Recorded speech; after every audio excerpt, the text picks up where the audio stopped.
sommaire de cette édition, réhabilité par le bourgmestre de la commune Manika, l'avenue Kazembe, faute d'arrosage, la poussière envahit tout le quartier avec tous les risques possibles de contracter les maladies. Réouverture des églises, c'est pour ce dimanche 16 août. Tous les fidèles se disent être prêts à se rendre au culte.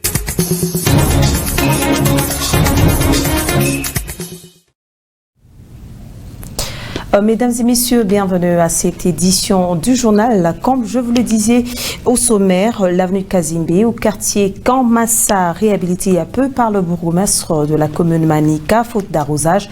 La population de ce coin se voit envahir par la poussière au risque de contracter plusieurs maladies. Lancé en fanfare par le bourgmestre de la commune de Manika, les travaux de réhabilitation de l'avenue Kazembe à la cité Kamassar sont aux arrêts. 3 mois après, cette route reste indésirable. À chaque passage du véhicule dans cette dernière, c'est les fumées des poussières qui vous accueillent. Impossible d'ouvrir grandement les yeux, chose qui inquiète les habitants de ces coins. Lors de l'aménagement de cette avenue, tous nous étions vraiment contents, mais malheureusement, on sent que de la manière dont nous étions en train de vivre avant qu'on puisse refaire cette route, c'était quand même passable. Aujourd'hui, la poussière nous envahit dans les maisons. On ne sait même plus comment vaquer librement sur cette avenue, surtout quand il y a un véhicule qui vous surpasse, donc c'est devenu très compliqué. Aujourd'hui, on ne sait plus différencier quelqu'un qui travaille au moulin et nous les motards. Ils ont arrêté les travaux, mais on pensait qu'ils pouvaient commencer à venir chaque jour verser même de l'eau pour nous permettre de bien travailler.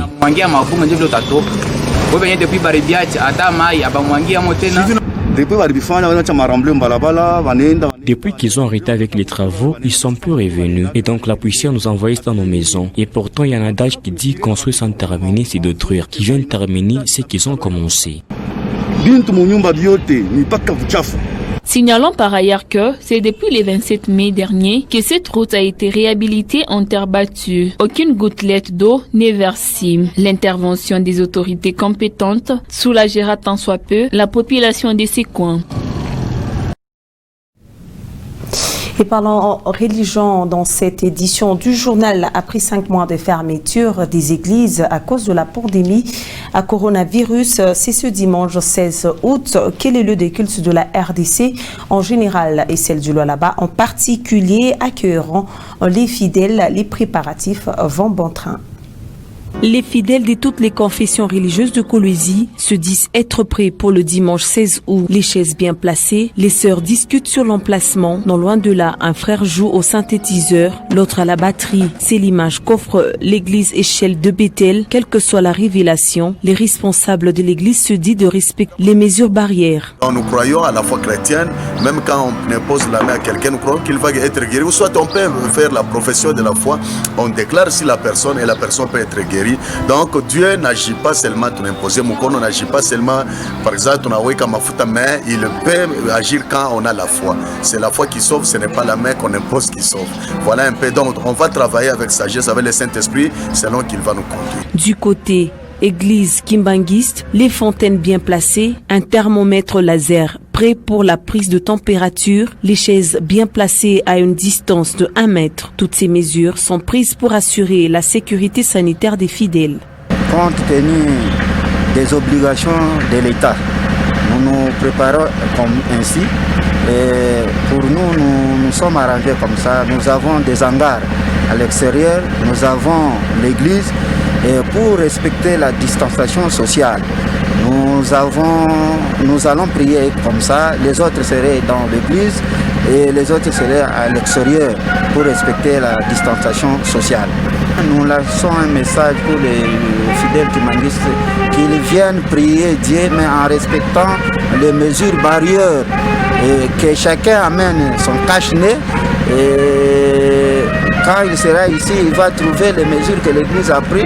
Signalons par ailleurs que, en cas du non-respect des mesures barrières, les agents de l'ordre pourraient interdire l'ouverture ou ordonner la fermeture d'un lieu de culte.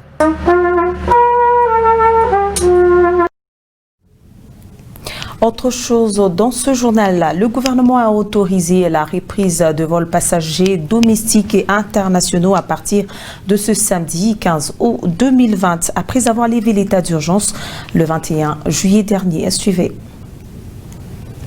La reprise de vols internationaux et domestiques intervient déjà ce samedi.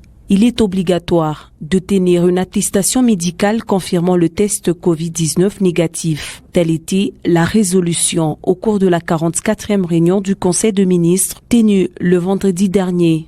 Pour les vols domestiques, ce test doit être réalisé 3 jours au plus avant le voyage par l'INRB ou toute formation médicale agréée par ce dernier. En ce qui concerne les internationaux, ce test effectué dans le pays de provenance ou d'origine, confirmant les résultats négatifs réalisés 7 jours avant l'entrée. En outre, le 1er septembre prochain, aux aéroports, il y aura des dispositifs de tests à l'arrivée. Il s'est de rappeler que le vol entrepris ce samedi après une suspension de plusieurs jours suite à la crise sanitaire causée par la pandémie de Covid-19. Et puis, non aux marches destructives des jeunes réunis au sein de la coalition FCC Cash dans la province de Lualaba. C'est la mission que se sont donnés les acteurs politiques. Pour ce faire, un forum sera organisé bientôt à Coluzi. On écoute Crispin Salomon au sortir de leur rencontre avec le directeur provincial adjoint de la communication et initiation à la nouvelle citoyenneté. La direction de la nouvelle citoyenneté a également pour mission d'éduquer les masses et donc la population, et particulièrement cette population cible qui est la jeunesse.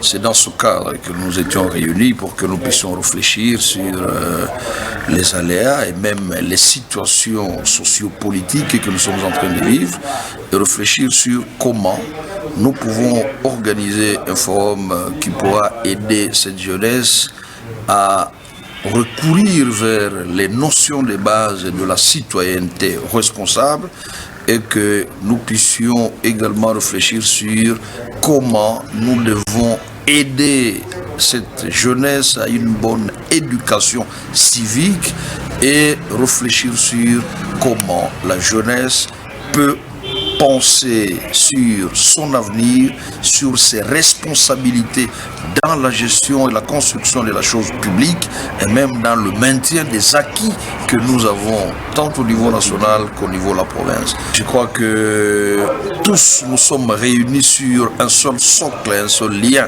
qui est la nation congolaise, qui est notre patrimoine commun, mais également tous ici comme citoyens de la province, nous sommes liés par notre province et donc je crois que tout celui qui voudra aider ceux qui décident aujourd'hui à pouvoir aller de l'avant, tous ceux qui sont décidés à contribuer pour que la province, la République puisse avancer.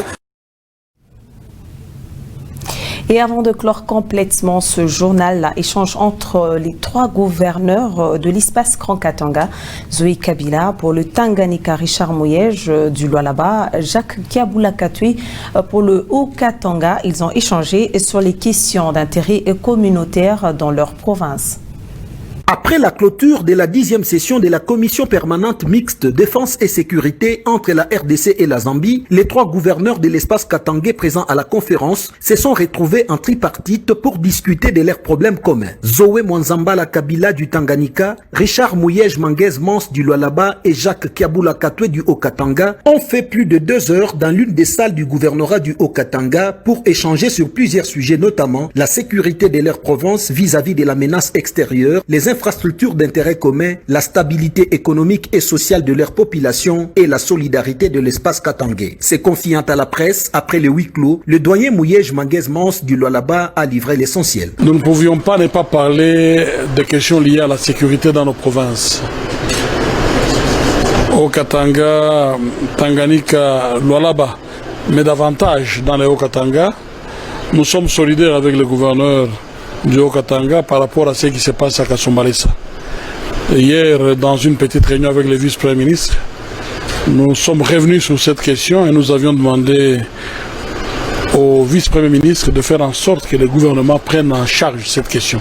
Quant à la province du Haut-Lomami, ces 3 chefs d'exécutifs provinciaux ont émis le vœu de voir la CENI organiser l'élection du gouverneur pour doter cette province d'un dirigeant légal pouvant se rallier à la nouvelle marche de ses pairs. Nous avons constaté aussi que l'espace Katanga a 4 nouvelles provinces, mais nous sommes à 3.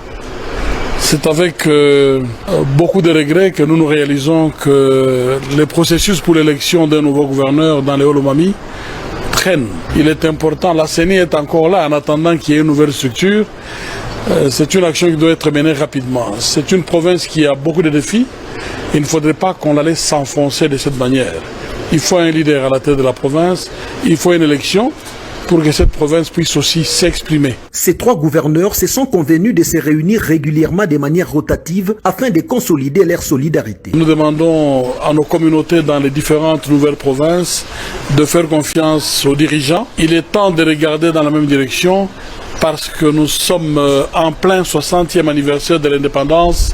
Ce n'est plus le moment de continuer à marquer les pas à cause des conflits inutiles, à cause des écarts qui se sont inutilement créés. Nous avons l'ambition de nous rapprocher à travers des actions positives pour accélérer les processus de développement dans nos provinces. C'est par cette sensibilisation à la population des 4 provinces de l'ancien Katanga d'avoir confiance en leurs dirigeants que ces 3 gouverneurs se sont séparés. Mesdames et messieurs, c'est par cet élément que nous mettons un point final à ce journal. Merci à vous tous de l'avoir suivi et bon week-end chez vous.